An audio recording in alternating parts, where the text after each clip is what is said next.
ई भी रख ली चाचा। ई मुन्नी के जिंदगी भर के कमाई बा। मुन्नी, तू हमरा खातिर अपन जीवन भर के कमाई। अरे चुप कर यार, तोहके तो पता बा ना कि मुन्नी बदनाम हुई डार्लिंग तेरे लिए। और ये गहना तो अरे जीत से बढ़कर नहीं खे। रख ली चाचा, ई कौनो उपकार ना है, ई तो बस मुन्नी के प्यार है। ली चाचा।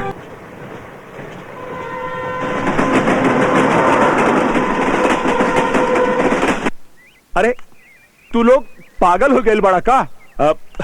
विजय बेटा, देवराज खड़गपुर के रावण है, रावण। और उखरी लंका के जलाओ इतना आसान नहीं खे। चाचा वो रावण है तो ओकर राम बन के हम बद करब। बस रहुआ हनुमान बन जाई, ओकरा लंका तक पहुंचा दी। देखिए ओकरा लंका में कैसे आग लगा था। अल्लाह पाक कसम चाचा, हमनी के ठान के आयल बानी, मरब या मार के चाइब जा। चाचा बस रहुआ हमनी के साथ देवे के वादा करी। जान देवे के पड़ी ना तो हमनी विजय खातिर जान दे दे। हाँ हाँ चाचा, हमनी के सिर पे कफन बांध के आयल बानी जा। तू लोगन के जोश और हिम्मत देख के अब हमारा के भरोसा हो गई बा कि देवराज के अंत निश्चित है। और अगर वो पापी के अंत हो गई ना तो हमारी मुगल बेटी के रूह के सुकून मिल जाई। बेटी के का भइल चाचा आपके बेटी के? बेटा, देवराज के जुल्म के शिकार हमार आपन बेटी हो चुकल बा। उजालिम ओकर इज्जत के तार तार कई के ओकरा के मुंह दिखावे के काबिल ना छोड़लस। जौना खातिर लोक लाज के डर से हमार बेटी खुदकुशी कई लेलस। जख्म आज भी हमारा जिगर में नासूर बन के चुभ रहल बा। बेटा, इस लड़ाई में हम तोहनी लोगन के साथ बानी, लेकिन देवराज से मुकाबला करे खातिर सिर्फ हिम्मत और जोश के ना है, ढेर सारा हथियार, गोला बारूद की जरूरत बा। बहुत ज्यादा पैसा की जरूरत बा। चाचा पैसा रुपया की चिंता नहीं के, ओकर व्यवस्था हमनी के के आयल बन जा। एक के रखी चाचा, जरूरत पड़ला पे इस्तेमाल कर जी। ई भी रख ली चाचा। ई मुन्नी के जिंदगी भर के कमाई बा। मुन्नी, तू हमरा खातिर अपन जीवन भर के कमाई। अरे चुप कर यार, तोहके तो पता बा ना कि मुन्नी बदनाम हुई डार्लिंग तेरे लिए। और ये गहना तो अरे जीत से बढ़कर नहीं खे। रख ली चाचा, ई कौनो उपकार ना है, ई तो बस मुन्नी के प्यार है। ली चाचा।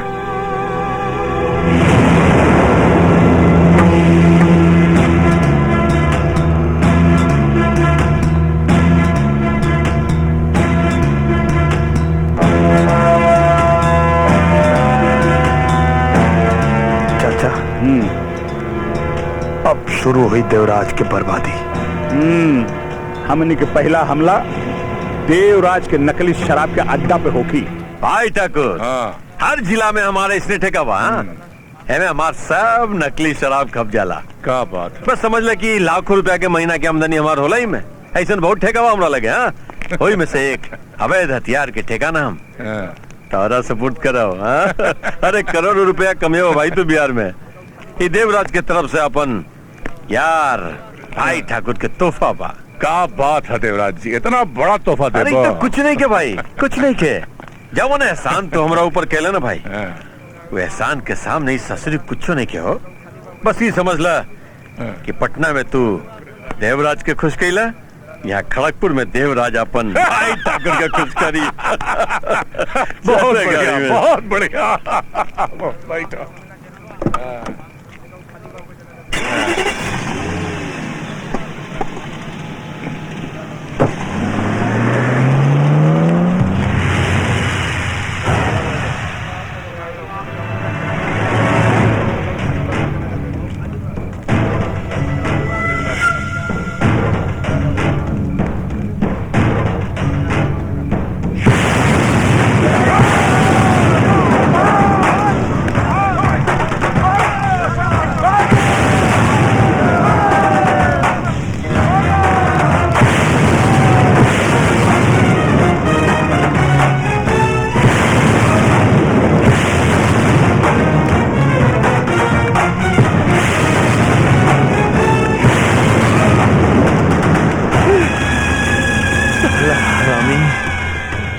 ते हमार करोड़ों के नुकसान कर दिलस। ते जो जाके ढूंढ हरम ज्यादा के एक ही खड़गपुर के कौना बिल में जाके घुसल बाऊ। जो जाके ढूंढ तो नाक कट जाई हमार नाक। साला एक बिहारी खड़गपुर में आकर के देवराज के ललकार रहा बा। देवराज के एकरा बतावल जरूरी बा। यार शेर के मान में घुसे लेना बल्कि कर मौत का शेर के मान में ले।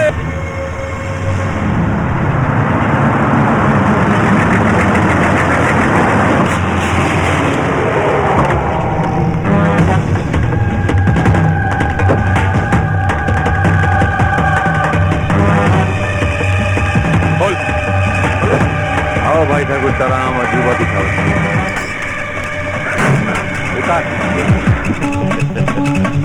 चल चलो रखे जा।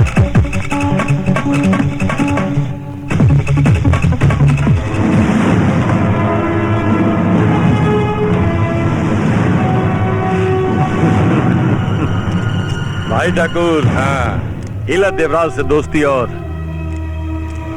रिश्ता निभावे के सौगात। क्या बात है। ऐसे सब हथियार से पूरा ट्रक भरल बा। ला जा जाके बिहार पे एक छत्र राज करो तू।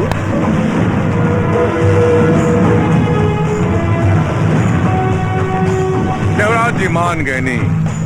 दुश्मनी या दोस्ती दोनों निभावे के रउआ से सीखे। बाकी अब देखब रउआ ये सब हथियार नक्सलाइट के बेच के कितना पैसा कमावता नहीं।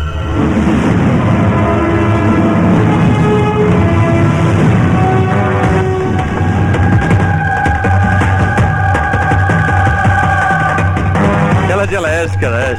चल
Click on the bell icon to get regular updates from Venus.